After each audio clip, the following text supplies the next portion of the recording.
nderuar teleshikues, mirë se vini në emisionin pa Rrotlla që si zakonisht transmetohet përmes valve të radio televizionit Kosovës çdo të martë dhe merri transmetim çdo të ejte ora 12:00.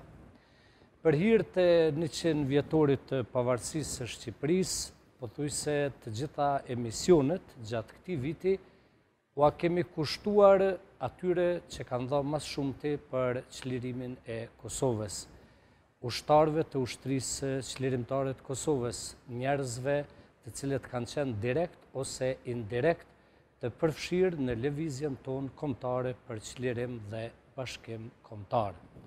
Në vazhden e gjitha këtyre emisioneve, unë sonte kam ftuar një njeri shumë të veçantë, që përmes ti dëshiroj t'ja kushtoj këtë emision të gjithë mjekëve, të gjitha mjekeve, të gjitha motrave medicinale, të gjithë punëtorëve shëndetësor të cilët kanë kontribu gjatë luftës së ushtrisë çlirimtare të Kosovës.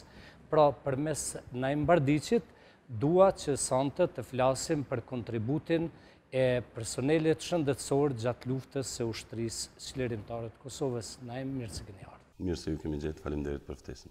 Ne e kemi të pamundur me i ftu gjithë, po përmes disa personazheve, sonte do flasim për kolegët tuaj, për kolegët gjatë luftës, po para se të kalojmë te pjesa jote të angazhimit të luftës, dëshiroj të pyes se çdo njeri në jetë ka një motiv, ka një arsye pse inkuadrohet dikun. Cili ka qenë motivi ytë që ju jeni inkuadru në radhë të ushtrisë çlirimtare të Kosovës? Në radhë të parë, duhet përmend edukatën familjare, që është si fëmijë, më është dashur, domosdo kam dëgjuar për tregimet, për sakrificën e shumë brezave të popullit tonë, edhe të familjes time, e sidomos frymëzimi i madh ka qenë kur isha në moshën 10 vjeçare, kur është burgos vllau im politikisht në vitin 1981, dhe pastaj me moshën kam arritë edhe vetë të lexoj, të frymëzohem dhe të pjekem edhe vetë për sakrificë, ndërsa kulminacioni për motivacion në çështjen kombëtare ka qenë sakrifica e familjes Jashari. Ju thatë se keni qenë 10 vjeçare, në çfarë rrethanash është burgos vllai juaj, ku është burgos? Unë kam mundur në atë moshë pak të kuptoj, ka edhe shumë vite, do të thotë prej vitit 1981, po patjetër. Kujtohet 10 vjeç kur kanë ardhur policia dhe kanë arrestuar. Patjetër, më kujtohet moshën 10 vjeçare kur familja ime ka qenë rrethuar, kur anëtarët e familjes gjithë kanë qenë të futur në njërin ose në dhomën tjetër, të izoluar prej punëtorëve të sigurimit atëherë, duke kërkuar për material propagande, siç thonin, apo për armë të ngjashme. Sa vjet të dënuan vllavë pastaj? Vllaun e kanë dënuar në maj të vitit 1981 me 8 vite burg. Ju po sa mbaru gjimnazën, cilin vit jeni largu nga Kosova? Kam mbaru shkollën e mesmit mjekësisë në qendrën edukative arsimore për profesionin mjekësore atëherë 9 maj në Prishtinë. Kam studiuar 3 semestra mjekësi të përgjithshme në Fakultetin e Mjekësisë në Prishtinë dhe dikun ka fundi vitit 90 kam emigruar në Gjermani. Edhe atje keni vazhduar studimet? Në fillim kam hasur në shumë vështirësi administrative për të vazhduar studimet. Mas shumë peripecive kam arritur të bëj nostrifikimin e diplomës si teknik medicinal, të kryoj një përvojë të teknikut në institucionet shëndetësore atje, që është dashur ta përmbyll me një provim praktik edhe teorik nostrifikimin e diplomës, dhe më pastaj nga një institucion adekuat për njohjen e semestrave të absolvuar në Kosovë, më janë njohur një semestër dhe 3 provime të vitit parë, me të cilat pastaj më është dhënë mundësia mas shumë vite dhe mas i fitova azilin politik, leje qëndrimin e përhershëm në Gjermani, në 95 që të studioj, të vazhdoj studimet. Po deri në atë kohë kam punuar, kam ushtruar profesionin e teknikut medicinal. Pak ditë ose pak javë para se me marrë vendimin për me u kthy në Kosovë në luftë. Në rast se të kujtohet, kemi ardhur me vllain tanë që ka qenë shoku im i klasës, të kemi vizitu, edhe unë pak në mënyrë provokative të kam thonë qysh po i let mirat e Gjermanisë edhe do të kthehesh në Kosovë. Pse vendose me u kthy në Kosovë? Thash për shembull që sakrifica sublime, kulminacioni i motivacionit tim ka qenë sakrifica e komandantit legjendar dhe e familjes Jasharej. Është një mishërim, një vend ku prehem, ku motivohem. Në ato ditë normalisht që kemi marrë vendimin veç për ardhje, ka qenë vetëm momenti i nisjes, momenti i organizimit ose i kontaktit me njerëz të lëvizjes se si do të vim në Kosovë. Kam dëshirë me ma përshkru pak rrugën, në çfarë rrugë ke kalu edhe në qëse të kujtohen emrat me kanë keni hyrë në Kosovë dhe në cilën rrugë? Unë kam ardhë nga Gjermania përmes aeroportit Maastrichtit, vjen në Tiranë me 3 shokë të mi, me Ekrem Nurin, Afrim Ukën edhe Nezir Toçanin.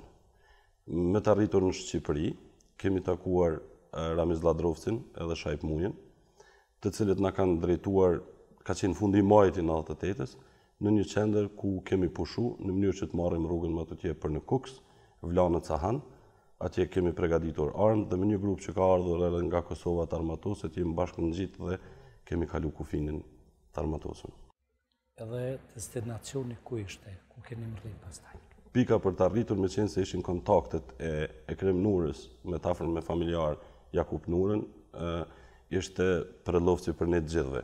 Edhe pse Afrim Uka është nga Peja, vendosëm qysh në Gjermani që të mos ndahemi, do të thotë destinacioni se ku do të arrijmë, do të bëjmë luftën gjithë bashku.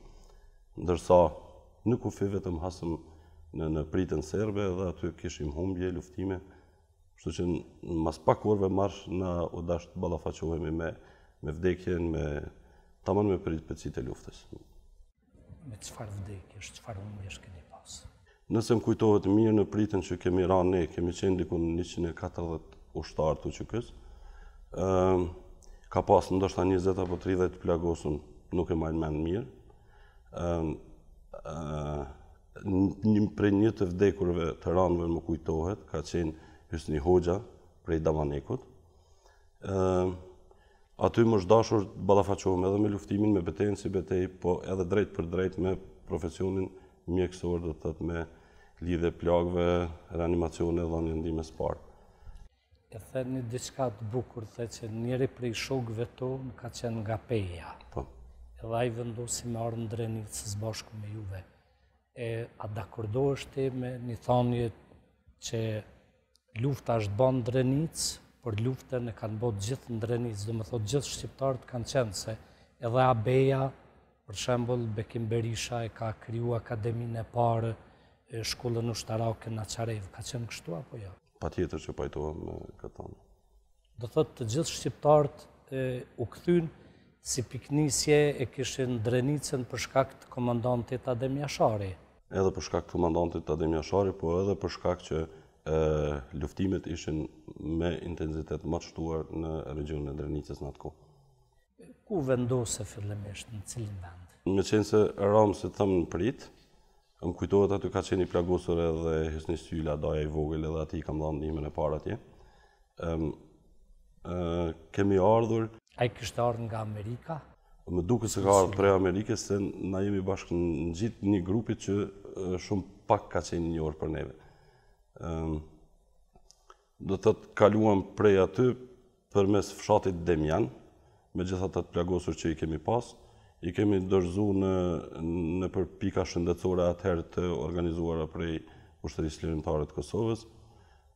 Nëse më kujtohet ka qenë Drenovc një pikë shëndetësore, pastaj nga Irak edhe në Malishev, për të vazhduar rrugën më tutje në Negrost dhe prej Negrovcit në Likovc më paraqit që kemi arritur edhe më tutje prej Likovcit deri në Prellavc, në vendin e destinacionit.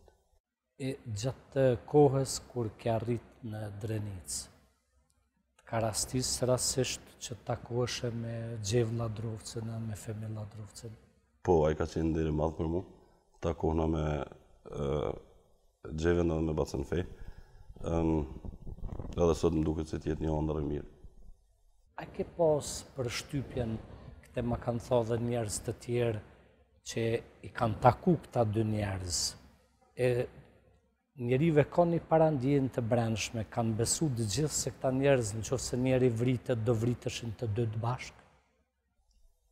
Thuaj se po, me qenë se pothuajse asnjëherë nuk i ke pa të ndarë në betejë, në përcjellje të ushtarëve për armatime atë kohë në për korridoret e mundshme, gjithmonë kanë qenë të bashkuar edhe kanë qenë një inspirim për gjithë neve si ushtarë. Tani po kalojmë tek ajo fusha jote e shëndetësisë. Cilat kanë qenë vështirësitë? Çfarë kujtimesh ke? Kam lexu tregime të lloj-llojshme për luftën, një pjesë të tyre i kam pa edhe vetë, i kam xhiru me dorën time kolegët tu që s'kan pas mundësi më dhënë. Për shembull kanë bë operacione pa narkozë. Kam dëgju se doktor Alizatriçi, nëse nuk gaboj, i ndjeri tani, ka dhënë gjak prej gjakut vetë për me bë operacion muj krasniqin. Më trego, çfarë momente tron ki gjatë punës tonë që e ki të paharrueshëm? Do një operacion, do një ndërhyrje? Në përgjithësi, ka vërtet shumë momente trona. T'jesh në vijat frontit, të plagosën shokët, të vriten, janë gjendje në përgjithësi trona. Mungesa e asaj përvojës ushtarake times, që është vrejt në atë kohë, pastaj në krijimin e procedurave, standarde se si të operohet në raste për evakuime të plagosurve, për reanimim të tyre. Po mirë, po të gjitha këto i kemi bërë duke punuar. Momente shumë trana e në ofenzive e shtatorit, ku lere që i e ballafaqu edhe me të plagosurit që kanë qenë në numër të shumët, po flasë për ofenzivën e shtatorit të vitit 98. Kemi pasur do të thotë shumë të plagosur, kanë te i kalu nevojat e kapaciteteve si në personel edhe në infrastrukturë që neve kemi pasur. Pamundësia e tretmanit në forma taman të pastërta, dhe më thonë tretmani në kushte fushore. Atë botë e kemi pas të vështirë edhe në ngarkesën e rënë, do të thotë rrezikimin permanent jetës tonën, po edhe kujdesin për të plagosurin, e sidomos që ajtë mos bie në duart e armikut. Ndërta në atë kohë ka qenë si ndër të plagosurit më të rënë Jakub Nura, që e kemi pas edhe komandant pike, se ma vonë shefi shtabit të brigadës. Ati i kom dhamë për shembull gjakun tim personal, po edhe i kom marrë edhe gjak edhe e kremit, për shkak të plagës që e ka pasaj, thjesht kemi improvizu. Kemi improvizu dhe ja kemi arritur të shpëtojmë. Edhe gjatë luftimeve me forcat serbe, po edhe ta trajtojmë njëkohësisht dhe ta shpëtojmë. Kjo fjalla kem improvizu, unë nuk po të kuptaj. Është fjalla për një veprim shëndetësor. Më kujtohet për shembull në rastet kur në klinikën gjermane ku edhe kam punuar, kur kemi pas të bëjmë me koronografi, kjo nënkupton, ose përgjithësi angiografi, paraqitjen e enëve të gjakut me mjet kontrasti përmes imazherisë rentgenologjike, është dashur të bëhet punktimi në arterje. Në përgjithësi arterjet janë në tension, në presion të lartë. Arterja ku bëhet për shembull është në gilcë. Te punktimet me qenë se janë në presion, atëherë tendencë është gjithherë të gjakderdhin. Është bani një lidhje komprimuse, një fashim steril komprimus, dhe mbi to kemi qitë qeska rëre. Do të thotë që të mos i lëmë hapësirë të gjakderdh ajo veni ku është punktuar, po flasë gjithherë për institucionin, qeska rëre me lëkurë të mështjela. Ndërsa në luftë, në rastin konkret, improvizimin e kam bërë, të jasëcu këtë formen e klinikës atje, dhe të i ditë që plaga që kishte përshkuar regionin e legenit, do të mund të gjakderdh për mrena, edhe e kombulu trupin e ti me zallë, në mënyrë që të mos i lëm hapësirë të gjakderdh nga mrena. Fatmirësisht, ka dashur fati që të mos ketë edhe shumë end të mëdha të gjakut në regionin e komblikut, po që ja kemi dalë, se ma vonë kemi pa për shembull në ngjyrat e ylberit, si thomna që krijon mas hematome, ose raste tipik kur shtyp për shembull pjesët e buta, ato mbeten të shtypura, nuk kthehen se mungon elasticiteti për shkak të gjakut të ngjizur që ka qenë brenda. Jakupi është gjallë tash. Po. Ndonjërin prej shokëve që e ke ndihmu në luftë, atë ka rastësisë me të zhgëny mbas luftës që me thonë që se kum lënë me dek? Për shkak të etikës, ashtu nuk guxojmë të mendojmë edhe nëse mendojmë, nuk guxojmë ta themi. Do flasim pjesën e fundit këte ndërlidha pak me Omar, po do flasim për zhgënimin pjesën e fundit të emisionit, për zhgënimet tua të mia të shumë neve të mbas luftës. Mirë, tek ushtarët, më fol pak për pjesën e civilëve. Ju i keni ndihmu edhe civilt, apo? Patjetër. A ka qenë shumë më e rëndë në aspektin e ndjenjes shpirtërore, kur i keni pa civilt, pa bukë, ka qenë një gjendje shumë e rëndë, apo e refugjatëve? Refugjat brenda vendit vetë. Tamam e gjete edhe fjalën për me sharu këto, ka qenë të mërshme. Sidomos me pa aq shumë fëmijë të smur, dehidruar, që besa edhe të plagosur. Mund të them që 9 prej 10 pacientave ose 9 prej 10 të plagosurve i kemi pas prej radhëve të civilëve, sidomos për fëmijë. Kjo ka qenë shumë e ndihshme. Kujtohet një prej rasteve që kemi pas një fëmijë atë kohë, dikon ndoshta i moshës 7 vjeçë, te Vaganica e Mitrovicës, më duket një fëmijë nga Zhevbari, Ibrahimi e ka pas në mbi emrin ai fëmijë, ka pas një pjesë plagë në regionin Lombal, mbi i e mrapa, që me gjitha parametrat na ka dhënë të kuptojmë se kemi të bëjmë me një shok të gjakderdhjes së brendshme, dikon me lëndimin e veshkës, edhe thjesht për arsye morale më tepër dhe etike, edhe aty ku më dhënë gjakun atij fëmijë, gjakun tim, bashkëshorte, si kom thonë, ta merë gjakun, se me bashkëshorten kemi qenë bashkë në luftë, dhe i ka vendosur atij fëmijë. Kam rastis mas luftës ta shoh atë fëmijë, edhe jam gëzu pa mas që edhe ai fëmijë kishte mbijetuar. Që se e përmend e bashkëshorten tonë në që një konë luftë, ma thuj sinqerisht. Unë kam bindjen time, kam bindje që femrat gjatë luftës që në tregu shumë më të guximshme se sa burrat. A ma shumë je frigu ti, a nusja në luftë? Mund të them që ka pas momente kur nusja e ka rujt gjaktoftësin ma mirë se unë. Faleminderit që ke shumë i sinqert. Tani, du edhe një moment të ma spjegosh. Kam pas shumë femra që kanë lindë fëmijë për male. Ty të ka rastis me ekipën tonë me asistu për shembull edhe në lindje? Më ka rastis të jem në procesin e lindjes, në përfundim të lindjes një herë, edhe i kemi bërë pasandaj procedurat me fëmijën, kordonin e ato gjana, ndërsa raste për me trajtu pas lindjeve më kanë ndodhur më shumë. Një rast tjetër me një lindje të komplikueshme që e kanë sjellë të afërmit, ai rast na ka vdek, ka ardhur pothuajse i vdekun edhe pse kam provu me kolegë që ta reanimoj një orë, mirë po na ka vdek kërë shtaton. Sa veta keni qenë, për shembull, në zonën ti ku ke operu? Sa mjek keni qenë, sa motra keni qenë, numër i madh apo i vogël? Në për kohë të ndryshme ka qenë variabil edhe numri i punëtorëve shëndetësor. Ka qenë edhe i atyre që kanë qenë drejt për drejt të kyçur në radhat e UÇK-s, të uniformuar, por ka qenë edhe tjerë civil, po që besa edhe me organizata tjera humanitare që kanë ardhur në ndihmë. Kështu që problemi ynë ka qenë në kohët e luftimeve, që ishim shumë të limituar sa i përket personelit. Do të thotë tamam personelit mjekësor të uniformuar. Por në kohët ndryshme, unë kam qenë përgjegjës për njësitë e sanitetit në brigadën 114, por gjithëherë them se numri i pjesëtarëve ka qenë i limituar. Ta morëm vetëm brenda brigadës juaj, sa ushtarë kanë vdekë?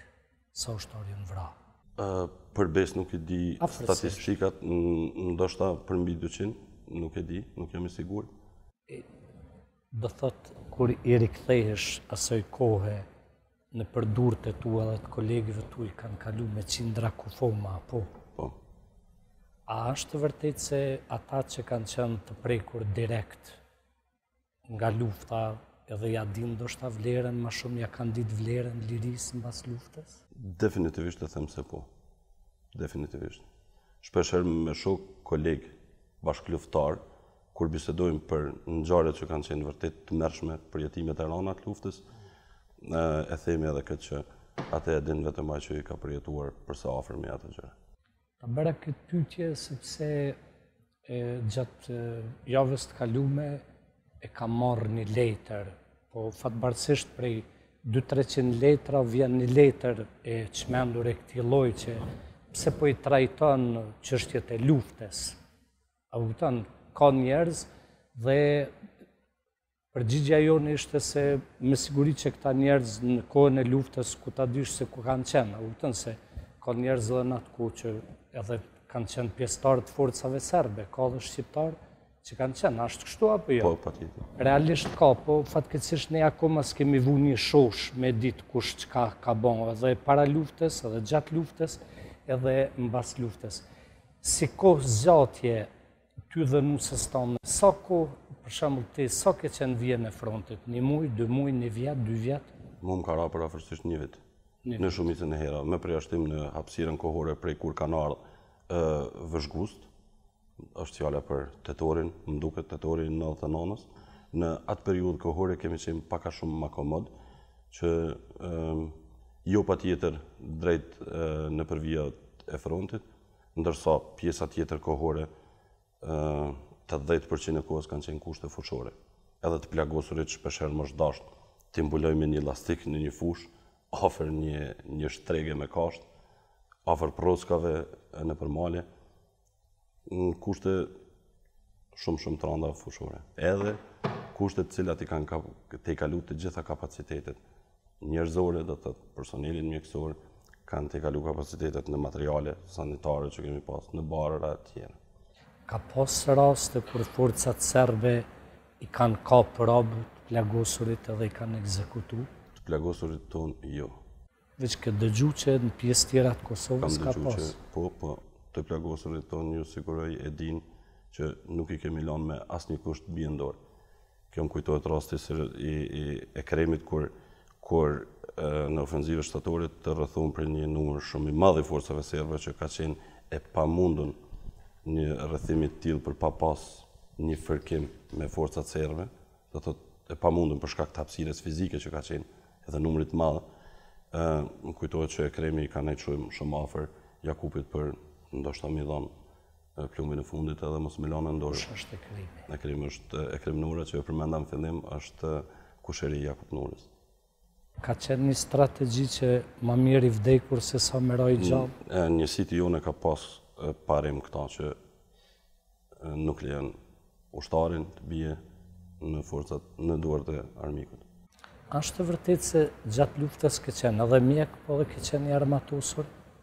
E vërtet është, unë kam qenë, se ta themi drejtën, unë kam vazhduar studimin në Gjermani, por nuk i kam përfunduar, atëherë kur kam ardhur në luftë, do të thotë e kam pas përvojën në reanimacion, falë përvojës si teknikë medicinale atë botë.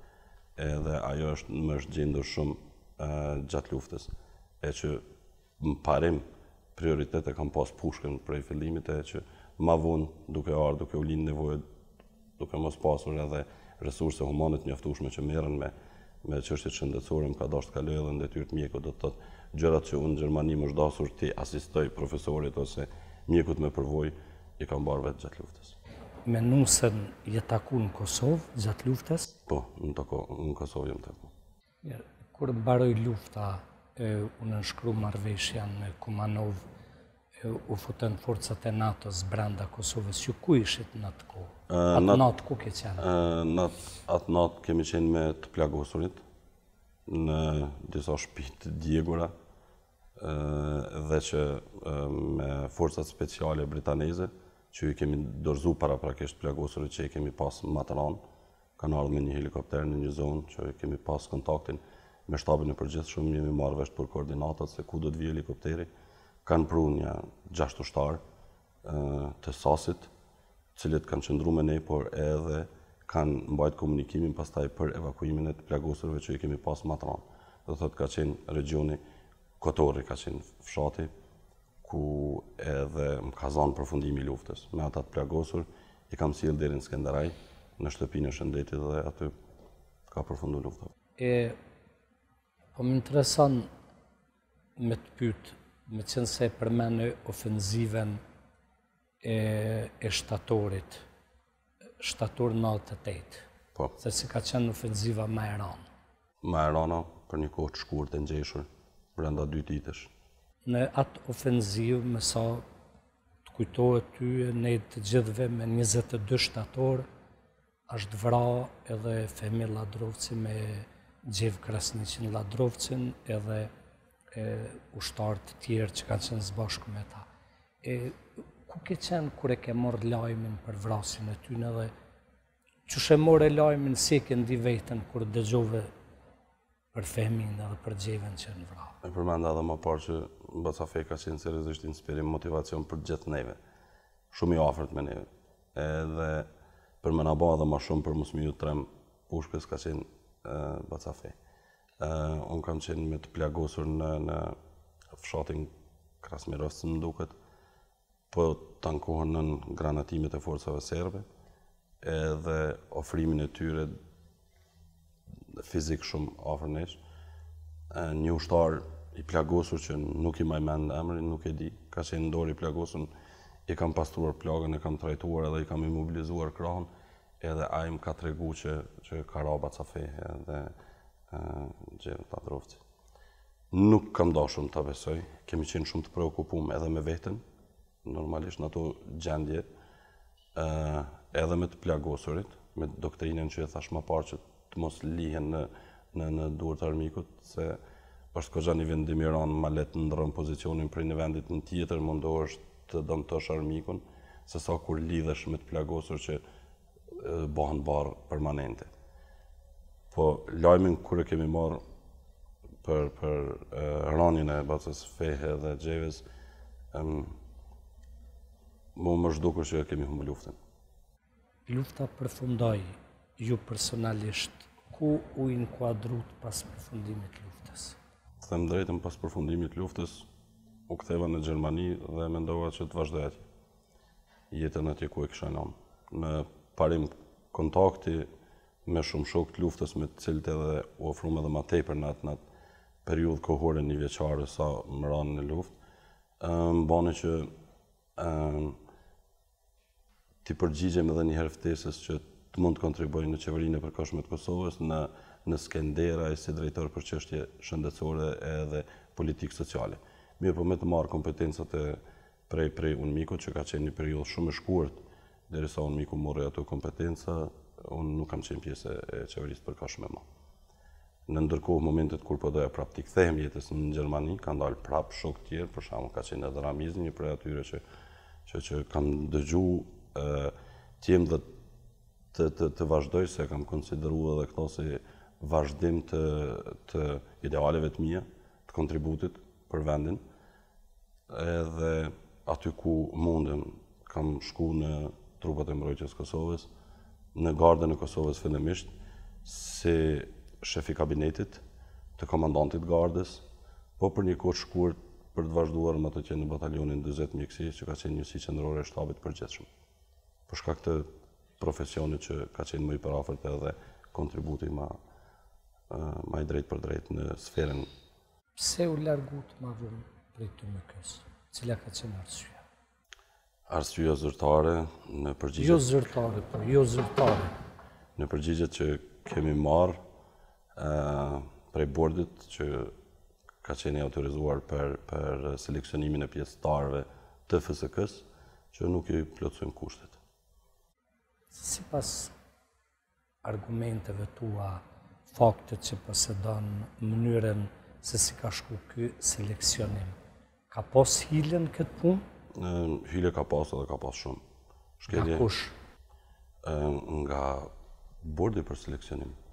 Kush ka qenë? Ka qenë bord Suleman Selimi, ka qenë Femi Mujota dhe të tjerë. Ka qenë hilet më të mëdha prej vendorëve apo ndërkombëtarëve? Unë konsideroj natyrisht që ka qenë ekskluzivisht prej vendorëve, sesa prej ndërkombëtarëve, me qenë se kam qenë shumë afër në procesin e përzgjedhjes, antar në grupin punues të personelit, drejt për drejt me MCA Division, më thërke, Military Civilian Advisory Division i NATO-s, që ka qenë përgjegjës për ngritjet e kapaciteteve dhe procedurat e seleksionimit. Ndërsa aty, obligimi im ka qenë të merrem me doktrinën mjekësore për FSK-n. Për safërmi ka mundur të shoh keqpërdorimet, shkeljet e rregullave të procedurave. Për shembull. Me qenë se prap është ki të bësh me etikën shëndetësore, thamë që është bahile në procesin e seleksionimit drejt për drejt në çështjet shëndetësore. Personel që nuk kanë mundur të kalojnë as parafërsisht konditat që kanë qenë të përcaktuara me standardet, si mas asaj doktrines që e thash, ka qenë e pamundur të jenë pjesë e ushtrisë. Nuk du ta mohoj kontributin e secilit pjesëtar të TMK-s që ka qenë përpara në UQK, mirë po hilja është banë në këtë proces të përzgjedhjes. E thëmë këto me plot përgjithësi, edhe pa më ndjerë kështu shumë keqarë dhe me qenë se 40% e pjesëtarëve të TMK-s nuk kanë qenë pjesëtarë të UQK-s. 30% e tyre kanë qenë duke u thirrur në profesionalizëm, po që fatkeqësisht është dëmtu përmes nepotizmit, edhe elementeve tjera, edhe 10% kanë qenë të ndara të rezervuara për minoritarë.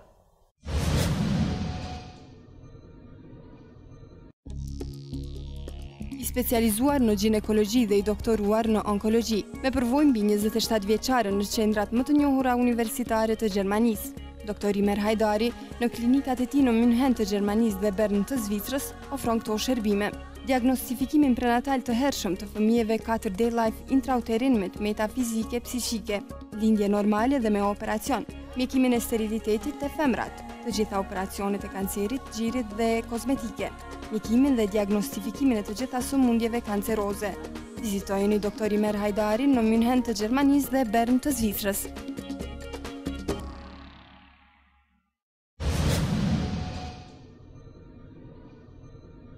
Më thonë, këtë debatin që kemi ngrit në misionin Rrotlla, që shumë pjesëtarë s'kanë qenë fare as invalid, as s'meritojnë t'jenë pjesëtarë, dhe më thonë, as të TMK-s, as ka qenë në UQK, është e vërtet kjo, edhe veteran. Ka veteran falc, ka invalid luftës falc. Fatkeqësisht po, atëherë statistikat që vetë i ka dhënë NATO-ja për ta ditur forcën vepruese toksore të UQK-s, i ndashur statistikat. Kur edhe me qenë se prej mesit edhe prej tashit nuk mu e gjykoj atku, kam qenë Drenicë dhe shumë i izolum sa i përket informacioneve. Mirë po, ma vonë është thonë dikon numri 13.000, ndoshta deri 15.000 është përmend, sa i përket numrit të ushtarëve në Drenicë, në zonën operative Drenicës, dikon tetori, nëntori, 98-ës, e them me plot përgjithësi, ka qenë gjysma e UQK-s në atku, tetori, nëntori i 98-ës flas, 4.800 ushtarë që ju kom pa në listat e shtabit përgjithshëm të zonës, konkretisht të shefi shtabit të zonës operative të Drenicës, 4.800 kanë qenë të armatosur, 5.100 gjithsejt, tu i përfshi edhe punëtorët e logjistikës të pa armatosur, edhe ata mjekësorë, si kuzhinierë, punëtorë mjekësorë e tjerë. Kështu që tash janë fry pak tepër ato shifra që i shohim. A janë fry pak tepër, a shumë tepër? Janë shumë fishu. Nëse flasim për shifrat që e thashën që NATO-ja në kohën kur i është dashur të di saktësisht numrin e ushtarëve të UQK-s në terren, të kalkuloj forcën vepruese toksore. Edhe kanë kalkuluar se janë dikon 12.000 deri në 15.000 pjesëtarë të UQK-s, sot flasim për shifra 44.000 pjesëtarë të UQK-s. E them ndoshta edhe me përgjithësi në kohën kur menjëherë mas luftës ka qenë një periudhë kur AJOM ka pasur trust fonde të mëdha për rehabilitimin e pjesëtarëve të UQK-s, janë keq përdor, janë thirrur shumë njerëz dhe kanë bë kartela të qenit pjesëtarë i UQK-s falso. Masndaj ka qenë një periudhë e UNMIK-ut, regjimit UNMIK-ut që nuk ka dashur të shoh pjesëtarët e UQK-s, thjesht edhe aty edhe i kanë fsheh se janë ato pjesëtarët e UQK-s. Mandej ka lënë një kohë kur vijnë privilegjet, edhe për shembull viti 2005 maj më duket ka qenë, kur miratohet ligji për veteranët invalid të ato, edhe prap gëzojnë privilegje dhe prap fillojnë falsifikimet. Kështu që edhe tash në momentet kur po përgatiten ligjet për vlerat e luftës, prap vazhdojnë falsifikimet, mirë po në një normë 5-1 po i bjen dikon milen. Du me ta thonë një histori të shkurt, kam dëshirë ta dëgjoj komentin tanë. ka qenë një general i luftës shumë i madh francez, i cili ka marrë gradën e generalit në Francë, në luftën e dytë botërore, po ky general ka bërë 1 milion zeza mbas përfundimit luftës. Gjatë luftës, ky kishte humbur një kam. Edhe francezët, kur ja kanë bërë përmendoren, i kanë ngrit përmendore vetëm kamën, vetëm atë pjesë që e kanë humbë. Ndërsa francezët kanë thënë krejt pjesa tjetër e trupit edhe fytyra e tij nuk ban të shihet se ka qenë turp i Francës.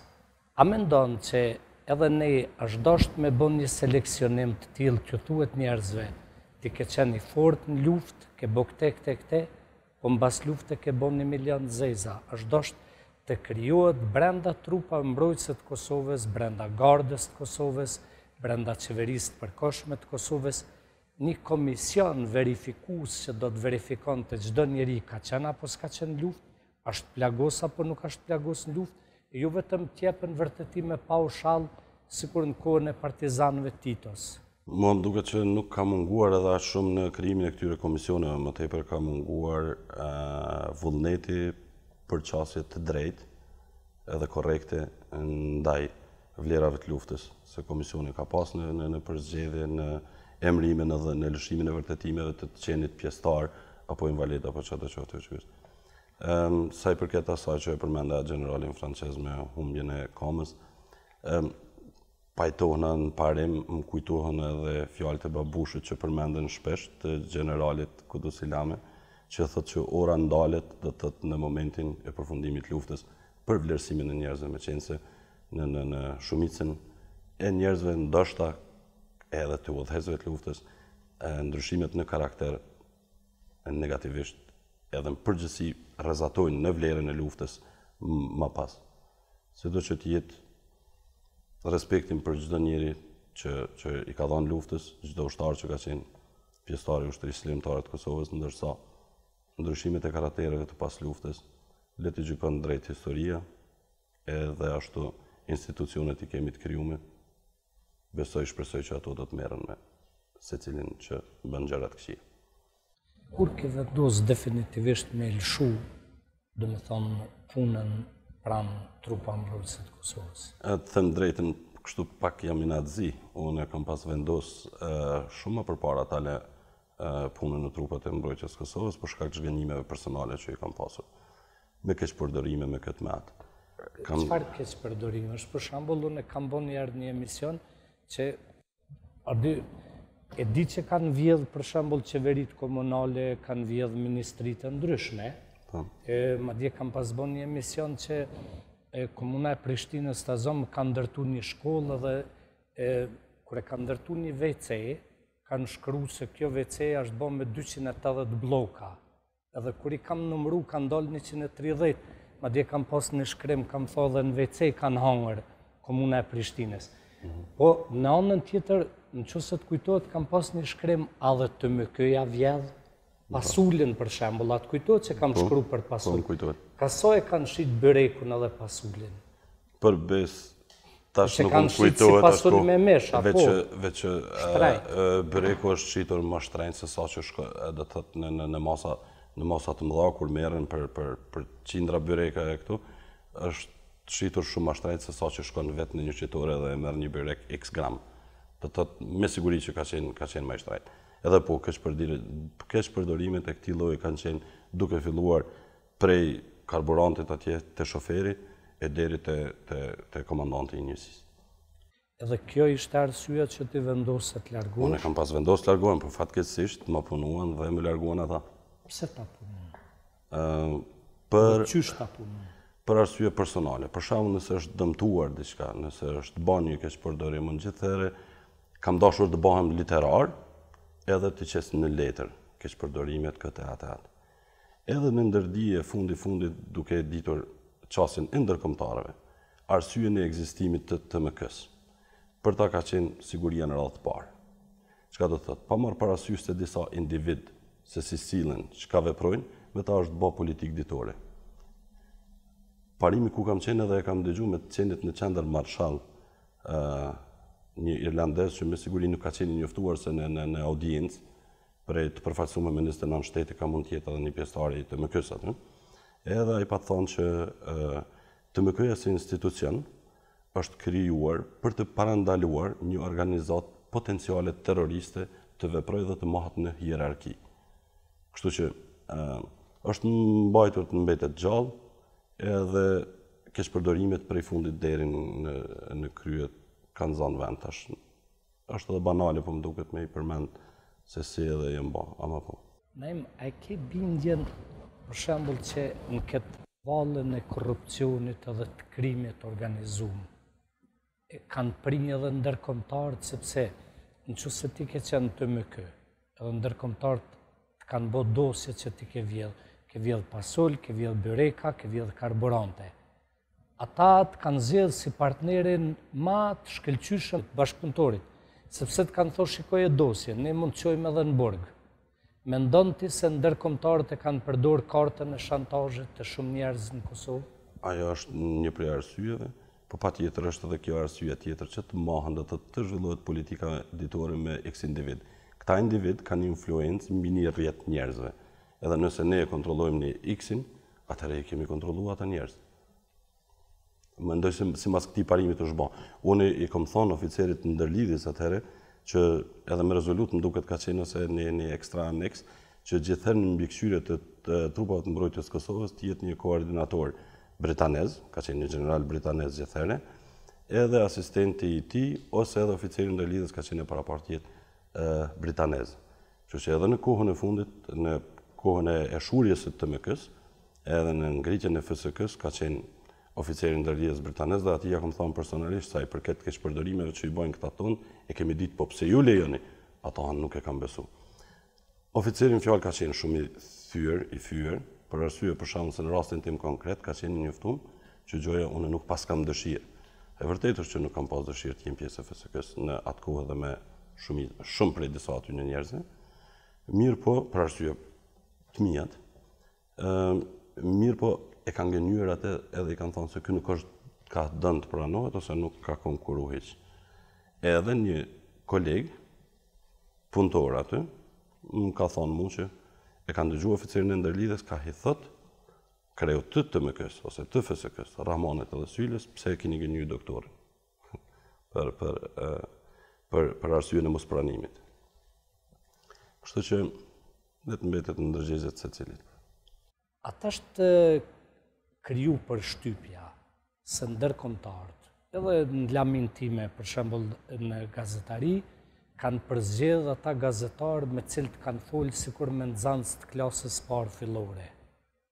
Për shembull, kur unë ju kam thënë ambasadorëve, disa ambasadorëve të huaj, se ju kur në jetën e ju i zguxoni me maqel telefonin me më tho bani ose mos e bani një temë, kur unë për shembull ju kam thonë që kur ju s'mund diskutoni me mu për vlerat e UÇK-s dhe të Adem Jasharit, sepse kam thonë që Adem Jashari është për mu i shajt edhe UÇK-ja është e shajt, kur mos më kanë telefonu. E ke vrejt që ndërkombëtarët kanë folë me njerëz me prortu sikur me konxans të klasës parë fillore, edhe kush ka folë, për shembull ti ke folë edhe ke hangër, të kanë eliminu. Po. Natyrisht që përderisa ndërkombëtarët kanë ardhur me një qasje të kontrollit të rrep të atij institucionit, edhe sidomos në influencimin e sigurisë përmes atij institucionit, që e thash edhe më përpara, normalisht që kanë folë si mësuesi me nxënësin që po e thu. Mirë po që po tregove pak karakter, edhe normal që nuk jenë labil, sidomos në aspektin e keqpërdorimeve dhe përfitimeve personale, keqpërdorime në shoqërisë, do të thotë pasurisë shoqërore dhe përfitimeve personale, atëherë kanë qenë më vullnerabil. Edhe natyrisht që me ta kanë mund të dirigjojnë shumë ma letë se sa që ka mujtë me mu, për shembull që une e shoh vlerë sublime në derë, edhe nëse krenohem për diçka është të tëtë, nëse për diçka krenohem është pjesëmarrja ime në luftën e ushtrisë ligjëtare të Kosovës, nëse une krenohem për diçka zot Meke Medin i kam prekazën me familje Jashari, atëherë normalisht që ka pas pak më të vështirë si ndërkombëtari, po që besa edhe kombëtari, që të më bëjnë mu labil edhe të vihem në politikat ditore të tyne qysh ata edhe sa ndoshta vazhdojnë të bëjnë. Atë kujtohet në bas lufte, për shembull, kjo loja ndërkombëtare me Këforin, të zonë Ndrenic qëllimisht i vendosën në Rost. Njerëzit ma të rrejtur, dhe më thonë, masakrat ma të mëdhaje këshin bë forcat serbe bashkë me forcat ruse, ata shkun bashkë atu në Morin i vendosën Laush, në Skendera i forcat serbe. Në qëse të kujtohet forcat franceze në Mitrovic e hoqen prej një ekspozite fotografi në Adem Jasharit. Nga ekspozita e hoqen, sepse në atë kohë ishte tendenca që UÇK-ja të klasifikojë si një organizëm terrorist, si a theti. Dhe kjo ka qarkullu shumë të ndërkombëtarët. Me siguri. Të ka zhgënjy ai fenomeni që na shqiptarët, ose liderët tonë, ose komandantat, edhe disa gazetarë, asnjëherë nuk kanë fol pa i prek ata drejt për drejt, pa ja djeg bishtin e tyne. Normalisht që ka qenë zhgënjyse, se unë kam prit për shembull për një komandantit madh, për një prisit të madh të luftës, që në mas luftë ta mbroj vlerën, që pas luftës të ngris institucionet për çka edhe u dha jeta. Edhe tendenca për shembull e legionarëve që patën ardhur në atë kohë kur e përmend heqjen e fotografisë të komandantit legjendar, ose që besa edhe tentativa edhe më të thella për me nënvlerësu, po që besa edhe ato, për nënvlerësu vlerën më të madhe që na e kemi në historinë tonë, ndoshta të familjes Jashari. Thotë, ajo ka qenë një thyrje e rëndë për personalitetin tim, ose ti shoh komandant të mëdhej që e banën luftën e madhe për shtërimin e Kosovës, pastaj të kenë diskrepanca as të mëdha, sidomos në vijat e trasha, edhe çka ndodh tani me neve të tjerëve që në hierarki kemi qenë aqëlt, kur diskrepanca fillon atje larg. Tani largimi yt nga TMK-ja ka sjellë diçka të mirë për qytetarin e rëndant. Në çdo ndarje dhe brenda familjes, kur ndahen dy vëllezër, njëri gjithmonë i bie më mirë. Në rastin tanë konkret, largimi yt ka rezultu me angazhimin tanë të drejt për drejt në një organizat që keni qu me 10, mos thamë me 100 fëmijë për shërim jashtë. Ashtë kështu apo ja, jam korrekt?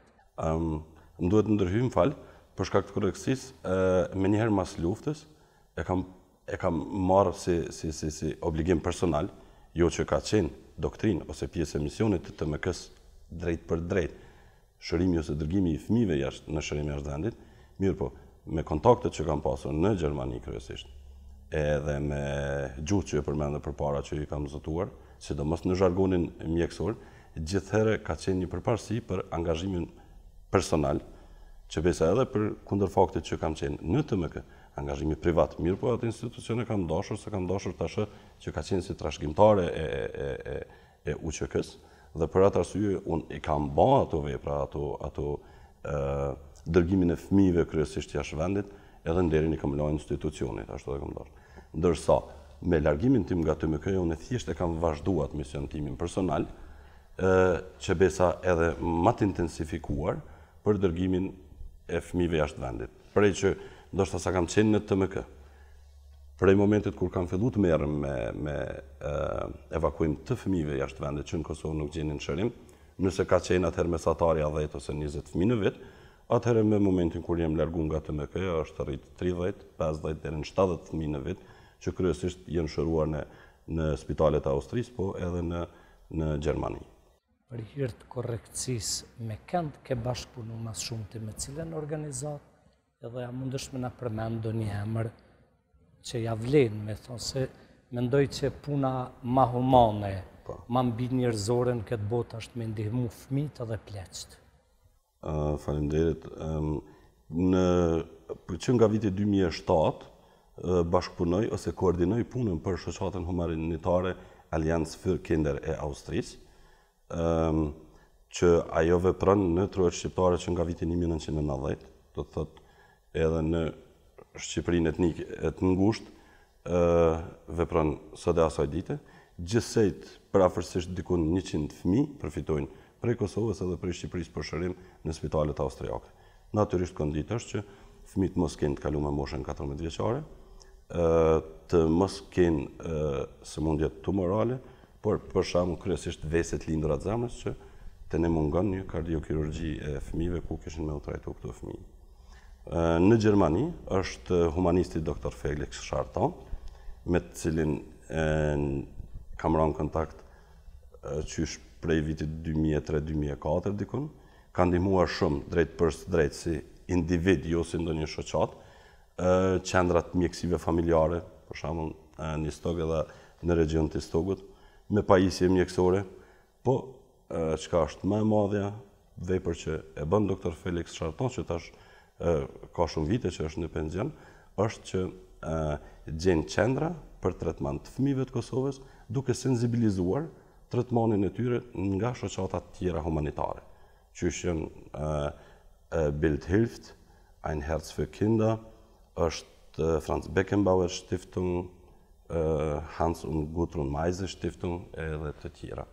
Naim, me siguri të karo shumë shpesh me qenë në QKU në Prishtinë.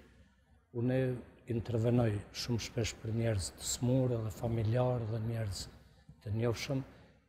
Mund të thamë një diçka që në kushtet në cilat punon personeli mjekësor në QKU, sidomos motrat medicinale, mjek të rëndomt janë për mu hera, në kushtet në cilat veprojnë.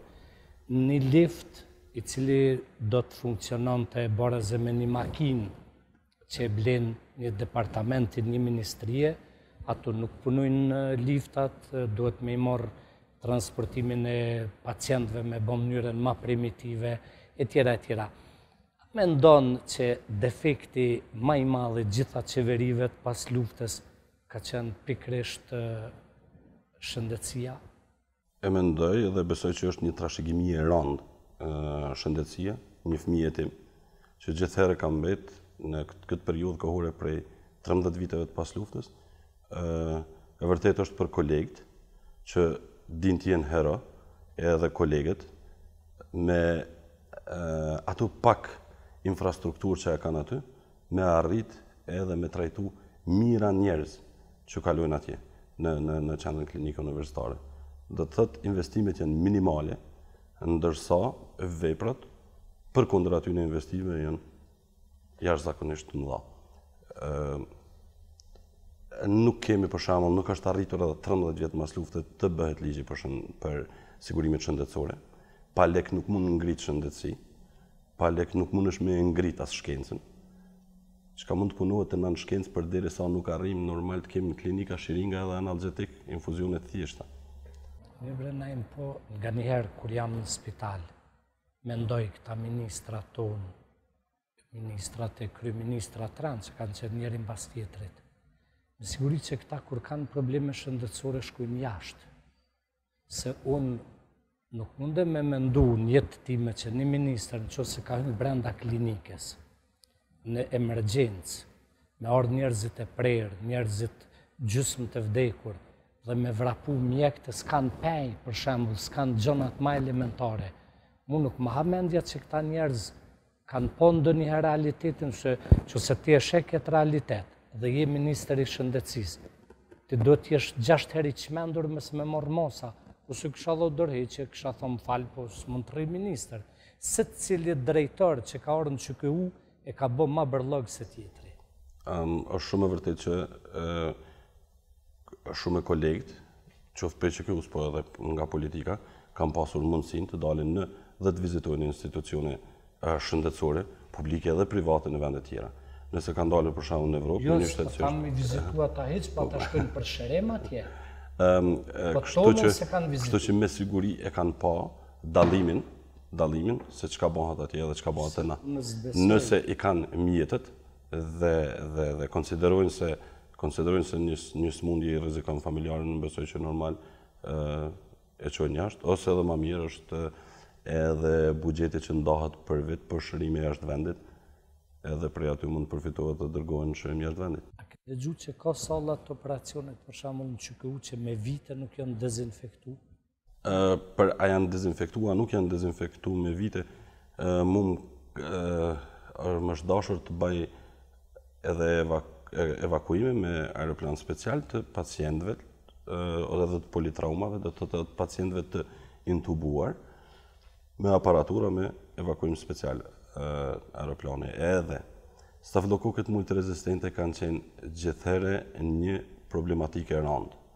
Më ka ndodhur që kam marrë kritika me qenë se është një investim i madh, një zinxhir i madh evakues edhe vlerë komerciale e madhe për njerëz të tjerë që bojnë një shpëtim të një njeriu këtu te ne. Ka marrë shpeshherë kritika se është dashur të vendosim pacientët tonë në karantinë, të izolohen, që besa të bëhen edhe dezinfektime speciale tash. Nëse llogarit zinxhirin evakues prej mjekimit ton deri në aeroport, aeroplani special. Prej aeroportit deri në aeroportin gjerman po e zon, dhe prej aty një helikopter ose një autoambulancë për rrugë, të gjitha këto është dashur me dezinfektime speciale për shkak se është bë do të thotë infektimi i gjithë këtij zinxhiri me stafilokokët multiresistente që kanë rrjedhur prej aty. Si quhet ajo pjesa plastike që ta vejnë vesh për me të kontrollu timpanin e veshit? Në temperaturën që shkon mjeku thu që kam problem në vesh. Po? Ti e di se në krejt vendet e botës një kontroll bëhet edhe hudhet, a është vërtet? Po, po. E din ti se në QKU me njëjtin kontrollohen qindra pacient? Po shpresoj që dezinfektohen ose sterilizohen ato pjesë. Më Nëse e ki fjalën për otoskop, kontrollat me otoskop. Dhamin për shembull mu më ka ndodhur personalisht. Po. Ma ka gry dhamin në QKU mjeku. Po. Kemi qenë 2 pacient shtrim, edhe vetëm e ka fut në alkohol. Me të njëjtën gjelpan ka vazhdu m'ja gry dhamin pacientit tjetër. Edhe unë jem ngrit në kam, jem shokue, dhe që më tha miku, këto janë kushtet tona. Vërtet është një fatkeqësi. Kam jetë një rast jetim, shëndetësia, si që thamë dhe më përpara, këtu A duhet me nda shëndetësia private nga shëndetësia publike, që është në Gjermani, Suedi, gjithkohën për shembull. Tash janë çu disa mjek në kam, po thënë pse ligji i ri, është më mirë me nda. Ai që punon privat, le të shkojnë pacientat privat. Po është një pjesë e madhe e mjekëve që shkojnë në spital vetëm për të marrë pacienta. A duhet me nda shëndetësia sipas teje?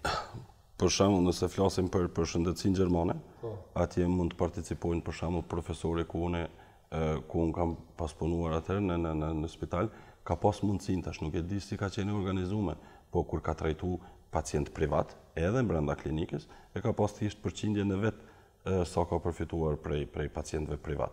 Do të thotë pacienti privat ka qenë përveç që ka pas sigurimin shëndetësor obligativ, që është përmes ligjit të caktuar, edhe nëse dikush ka një mirëqenie më të mirë sociale, ka pagën më të lartë, pagun për shembull një përqindje më shumë për sigurimin privat. Çfarë kupton ajo? Nëse trajtohet, hospitalizohet në klinikat gjermane, atëherë ka privilegje që i ka dhomen me 1 ose me 2 shtretër, jo me 3 shtretër, e ka televizionin falas, ndoshta edhe telefonin, mirë po vizitën e ka definitivisht për shembull prej shefit. Edhe që kjo subvencionohet shefi, mirë po në gjatë tillë përderisa na nuk kem kulturë të sigurimeve shëndetësore hiç, mendoj ndoshta që është më e mirë të ndahet sistemi privat prej atij publik. Por zote, më ta bëj pyetje. Atë ka rastis diku në një vend të Evropës, që për shembull ti me shku në spital, edhe kanë me të bë analizat. Për shembull, analizën e gjakut, ose dojnë me të marrë një pjesë të mishit me qu analizë për kancer. Biopsi, për shembull. Po, biopsi, po na gjua televizive se me na përcjell atje. Po për laikun. E bravo, sepse gjithmonë e kam thotë që gjua e radios dhe televizionit është krejt një gjuhë tjetër prej gazetave. Është në rregull që pacienti vet ose familjarët e pacientit me i morë ato mostrat edhe me i dërgu në për institute ka 1 kilometër ose 500 metra. Më thash po flas për përvojën edhe tash 8 vitet e Gjermanisë kalon në influencën tonë, mase që thjesht e kam absorbu shumë prej atij vendi dhe më duk shumë rregull. Tash muj me thonë se çka atje kum pa ose kum përjetu. Atje nuk është dashur t'ia lësh në dorë as dosjen pacientit. E lere mo t'i lesh pacientit ose t'afërmit. A ke qenë që kjo ndonjëherë në laborator ku bëhen analizë? Po. A din që vetë punëtorët që punojnë ato 95% rrezikojnë vetë ata me qenë të helmuar, e ke vrejt? Të infektuar. Këto janë kushtet në cilët punojnë. E kuptoj se si do të duhet jetë, po me aq pak investime në shëndetësi, ndoshta edhe tepër mirë kemi më rri. Ka mujtë me kohë ma keq. E për momentin, ku jeni? Unë me të larguar nga të më këja atëherë, se deri atëherë ngritjet ose trajnimet që i kam bë, janë bë konform pozicionit. Do të thëtë ngritjet në aspektin mjekësor ushtarak. Trajnime të përbashkëta me KFOR-in, kam bë që besa edhe një semester akademik atëherë në kursin e ekzekutivën në vitin 2002, prej janarit deri në prill në qendrën Marshall, në çështjet mbrojtjes dhe sigurisë. Ka qenë kogja një farë trajnimit, cila është firmos atëherë prej ministrit të mbrojtjes të Amerikës, atëherë ka qenë Donald Rumsfeld dhe ministrit të mbrojtjes të Gjermanisë, Rudolf Scharping. Me qenë se qendra Marshall është një institucion amerikano-gjerman për oficer të partneritetit për paqë, po aty shkollohen edhe diplomat të ministrive të mbrëmshme, të jashtme, të mbrojtjes, do të thotë edhe sfera civile. Kështu që prej gjitha aty në trajnimeve që në mënyrë abrupte u shkëput jeta ime profesionale me të qenit ushtarak, vazhdova specializimin në onkologji, ku pjesës saj është dashur të jetë edhe trajnimet në terapi me rrezatim, radioterapi. Radioterapi kam ndjekur 3 muaj ditë vitin 2007 në Pisa të Italisë, 1 vit kam ndjekur në Shkup të Maqedonisë, për ta përmbyllur me provimin specialistik në shkurt të këtij viti nga profesori shumë i respektuar Akim Sallaku prej Tirana edhe kolegët e komisionit që i kemi pasur këtu në provimin specialistik. Në ndërkohë kam dhënë 2 provime në mjeksi të aviacionit në Kolegjin Mbretëror të Londrës, King's College, dhe jam licencuar si mjeku i parë i autorizuar i aviacionit nga Autoriteti i Aviacionit Civil në Kosovë dhe tash punoj në aeroportin e Prishtinës si mjek. Dhe me thonë me pas njerëzit ndonjë problem në aeroport, ju jeni ai që ndihmoni pari. U frigu për shembull. Edhe aty jemi të ndarë, është shëndetësia e pjesës privatizuar nga koncesioneri, ndërsa ne jemi në pjesën shtetërore ku pritet të miratohet ligji për aviacionin civil, për agjencion e aviacionit civil, do të thotë për shërbimet navigimit ajror, ku këtu është sferë për licencime mjekësore kontrollorët e trafikut ajror. Do të duhet të plotësohen kondita në bazë të Eurocontrollit, vetë mjeku që i licencon pastaj kontrollorët e trafikut ajror, që kanë një përgjegjësi jashtëzakonisht të madhe në komunikacion ajror. Me krejt i natët e të kalurës, zhgënjimet, sa je optimist se do bëhemi shtet i mirë fillt ndonjëherë? Me njerë mas luftës kam qenë shumë optimist se shumë pak vite do të ndodhin. Një kolonel amerikan në qendrën Marshall më ka pastanë se 20 vite do të kalojnë, derisa të kthehet qetësia e një shteti institucional. Më ka pasardhë shumë ranë, atëherë është viti 2002, do të 2-3 vite mas luftës, ndërsa tash i jap të drejtë atij kolonelit, ndoshta edhe pak më shumën e ofroj deri te një gjenerat. 30 vjet ashtu, prej përfundimit luftës. Dhe më thonë, ju mendoni që fëmijët tonë që kanë lindë mbas ardhjes NATO-s, ata inshallah do e bëjnë një shtet normal? E kam shpresën. Qëse s'ke diçka me thonë, ne vështë të falenderojmë shumë që keni ardhur mysafir në emisionin pa Rrotlla, që folim për gjithçka të tashme, të kalume, edhe shumë faleminderit. Shumë faleminderit për te për ftesën Naim. Ju uroj gjithë mirë. Shumë respekt për ty edhe për gjithë punëtorët shëndetësor që kanë ndihmu ushtarët edhe civilët e luftës, gjatë luftës nacionale, çlirimtare të Kosovës. Respekti ka qenë edhe është i ndërsjellë. Naim, faleminderit. Faleminderit shumë. Të nderuar teleshikues, këtu po e përfundojmë emisionin tonë pa Rrotlla me musafirin tonë të nderuar, mjekun Naim Bardiçi, ne do rishihemi përsëri të martën e ardhshme. Deri atëherë, natën e mirë shqiptar kudo që jeni, sidomos ju mërgjimtar të dashur që na përcjellni përmes valve të radio televizionit Kosovës.